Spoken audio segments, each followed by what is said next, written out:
В январе 2025 года на платформе Roblox появилась новая игра Dead Trails. Она не просто вышла, она взорвала чарты, набрав миллион игроков за считанные недели. Грубая графика, но гениальный геймплей. Игра про зомби, поиск и командную борьбу за выживание в духе вестерна и стимпанка быстро стала одной из самых популярных на всей платформе. Но чтобы понять, как это произошло, нам надо вернуться в прошлое, к самому началу пути разработчика Рика Миллера. В 2017 году он сделал игру Urban Warfare, первый серьезный проект Рика Миллера. PvP-шутер с транспортом и командной борьбой. Игроки сражаются за контроль над городом, используют танки, самолеты и НПС. Если не хватает реальных игроков, игра стала основой для будущих боевых механик в Dead Trails. В 2018 году он сделал еще игру Untilted Shooter, классический шутер от первого лица. Простой, но важный эксперимент. Рика начал осваивать оружие, стрельбу, сетевой код, также тестировал динамику PvP сражений. Дальше Survive the Portal, кооперативное выживание против волн врагов. Игроки защищают базу от существ, выходящих из таинственного портала. Оружие открывается по мере прохождения. Есть гранаты, система прокачки, ящики с лутом. Проект стал тренировкой для создания напряженного геймплея и волновых зомби-механик, которые позже появятся в Dead Trails. В 2020 году Farm Empire, экономический симулятор фермы. Игроки выращивают культуры, торгуют, управляют ресурсами и расширяют хозяйство. Около 39 тысяч визитов. Опыт, полученный здесь, помог в будущем внедрить экономический элемент и систему торговли. 2021-2023 год. Midtown USA, городской симулятор, Dragging Tool, тест физики, Soccer Games, Crab Lab, Card Crusher и многое другое. Часто это были прототипы, где Рика тестировал механики, интерес к физику Roblox. В 2023 году он создал новую игру The Night Shift Experience, поворот к жанру хоррора. Игрок работает в ночную смену, сталкивается с загадочными событиями, страх, выживание, ограниченные ресурсы. Все это позже переработано в Dead Trails, но с другим визуальным и игровым стилем. 1 января 2025 года на Roblox вышла Dead Trails. Йоу, Вася! Сидишь и думаешь, где купить бесплатные робокси? Очень дешево.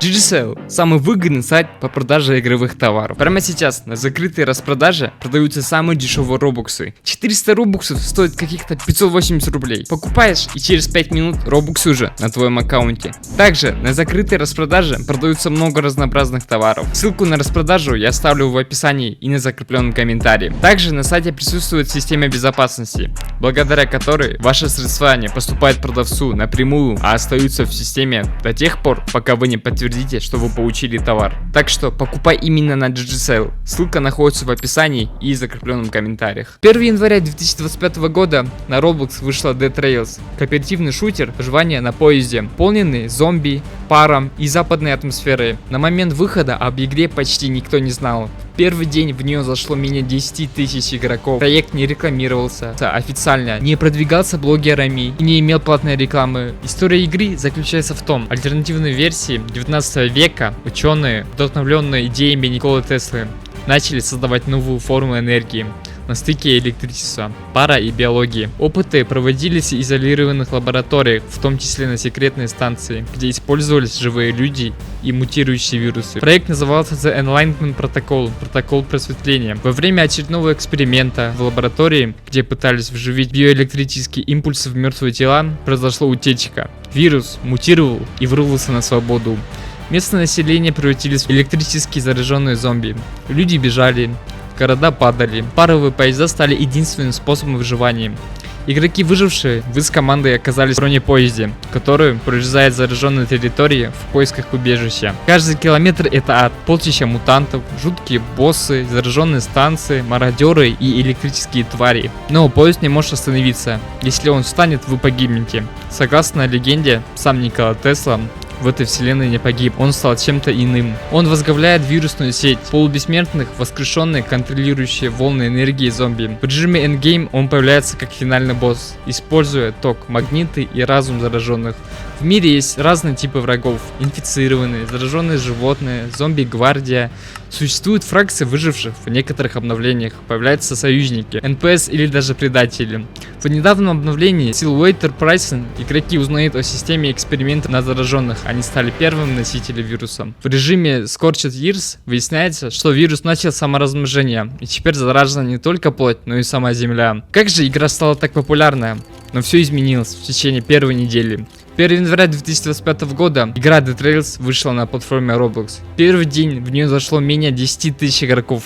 Почти никто не знал об этой игре. Игроки начали делиться впечатлениями в TikTok и Discord. Поезд плюс зомби — это шедевр. Новая Left 4 Dead в Roblox — это не симулятор, это действительно страшно. В TikTok ролики с геймплеем начали набирать сотни тысяч просмотров.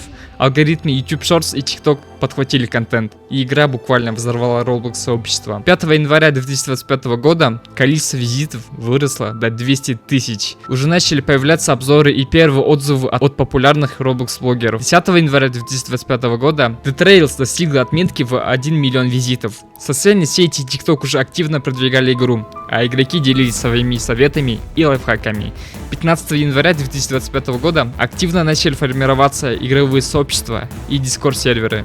Игроки стали приглашать друзей, увеличивая аудиторию через сарафановое радио. 25 января 2025 года число визитов превысило 50 миллионов. Игра вошла в топ-50 Roblox по посещаемости, привлекая все больше новых игроков. Февраль 2025 год. Dead Trails продолжала расти благодаря постоянным обновлениям и событиям.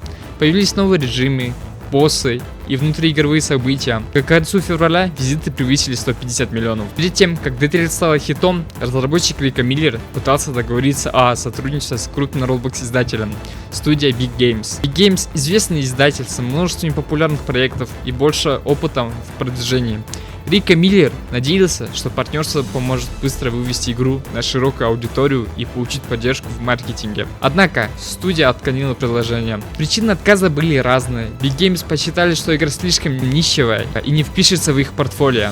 Были сомнения в коммерческом потенциале из-за необычного сеттинга и геймплея. Возможно, не увидели перспективу развития игры в долгосрочной перспективе. Этот отказ мог стать серьезным препятствием, но Рика Миллер не сдался. Вместо того, чтобы опускать руки, он решил продвигать игру самостоятельно через соцсети, взаимодействие с сообществами и постоянное обновление. В итоге Dead Trails доказала, что даже без поддержки крупных издателей можно стать одним из самых успешных проектов в Roblox. Успех Dead Trails быстро привлек внимание других разработчиков Roblox. Сразу после того, как игра набрала миллионы игроков, появились несколько клонов и подражателей. Проектов с похожей механикой, стилистикой и сюжетом. Некоторых из них пытались копировать тематику зомби и поездов, кооперативный геймплей и командную работу, элементы стимпанка и вестерна. Zombie Ship Survivor — игра, где игроки вместе на корабле отбиваются от волн зомби и других монстров. Аналогичная идея — движущая база, корабль вместо поезда и кооперативный выживательный шутер. Steampunk Pirates — стимпанковская игра с кораблями, где игроки сражаются с врагами, исследуют мир. Есть элементы выживания и боя монстрами. Dead Ship — очень похожая игра по атмосфере, игра с зомби и паровыми кораблями. Также присутствует командный режим и защита базы корабля. Dead Trails — игра, которая за несколько месяцев перевернула мир Roblox. Сначала это был простой проект от одного разработчика, без поддержки крупных издателей, без громкой рекламы, но благодаря уникальной идее зомби и стилизованному миру в духе стимпанка и вестерна игра быстро завоевала сердце миллионов. Виральные видео с TikTok и YouTube, активное сообщество и постоянное обновление сделали свое дело. Dead Trails взорвала чарты. Конечно, успех привел к появлению клонов и подражателей, но оригинал остается эталоном качества и глубины. Сегодня Dead Trails не просто игра, а настоящий феномен Roblox, который продолжает развиваться и радовать игроков. В нынешнее время падение Dead Trails и как это произошло. При насыщении контентом. Сначала обновления выходили часто, игроки с нетерпением ждали нового, но затем игроки начали уставать, механика стала привычной, а новые режимы уже не вызывали такое чувство вау-эффекта. Отток игроков в другие игры. С выходом новых проектов в Roblox, экономичных по времени или более зрелищных, часть аудитории просто перешла в другие тренды. Особо популярными стали быстрые PvP игры, мини-режимы и, как вы все знаете, Grow a Garden. Во-третьих, проблемы с багами и балансом. Некоторые игроки начали жаловаться на баги, плохой баланс между классами, а также на лаги в кооперативных режимах. Это временно снизило интерес, особенно у новых игроков. Конкуренты и клоны. Хотя они не превзошли оригинал, некоторые клоны начали забирать часть игроков за счет новых фишек и простоты. Несмотря на это, Dead Trails не умерла, у нее осталось лояльное ядро игроков, и сообщество до сих пор активно. Если тебе понравилась эта история, ставь лайк, подписывайся и жди новых обзоров. Обязательно заходи на наш Discord сервер Roblox СНГ, самый крупный сервер по Роблоксу. До встречи на рельсах выживания.